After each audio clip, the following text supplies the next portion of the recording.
keep in touch. Seriously. I really appreciate what you said. Senor Mayor, you've been around the block in the Latino community for a long, long, long time, and we're proud to have you as part of that. I think you're saying I'm old, right? I think you're saying that you're very wise and experienced Latino, and that's what we need in our community like right now, especially people like you and Voto Latino. The question is this: what's the number one message you need to share to the Latino community, both young and old? I think the number one message is that we're here and we're not going anywhere.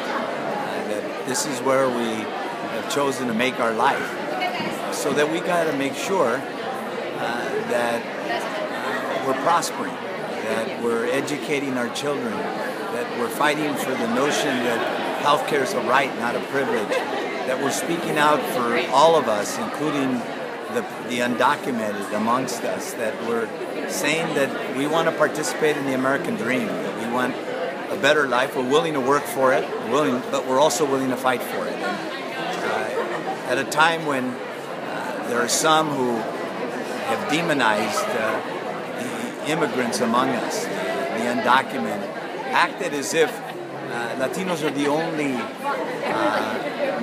group of undocumented. It's important for us to vote.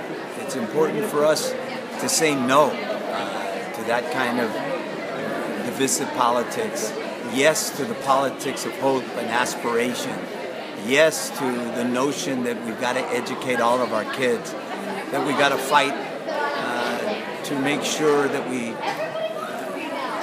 have equality of opportunity, that we can start from the bottom and go to the top in the way that we used to. And I think the most important message is that aquí estamos y no nos vamos. We're here to stay. Let's work hard, but let's make sure that we fight for our right to participate in the American dream. Second question, thank you. What is the top three things that the Latino community needs to do right now? And I don't mean tomorrow, I mean right now. We need to make sure that we're graduating from high school and going on college and have the skills that we need to have a better life, to keep the door open for the next generation. We've got to make sure that people have health care, because health care is a right, not a privilege, and every one of us should have health care.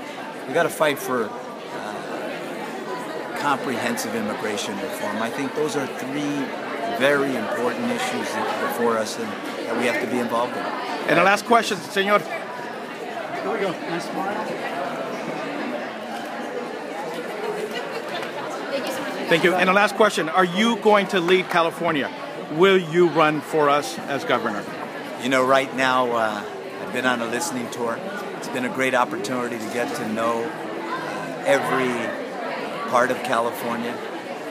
We'll make decisions about the future later on. I've said for the longest time I'd be honored to serve again. I was Speaker of the California State Assembly, a council member, the mayor of Los Angeles. But right now I'm just here making sure that we're participating in the 2016 presidential election, making sure that we stand up for the issues that I just mentioned, and nothing more or less right now. Senor Mayor, thank you so much. You're welcome.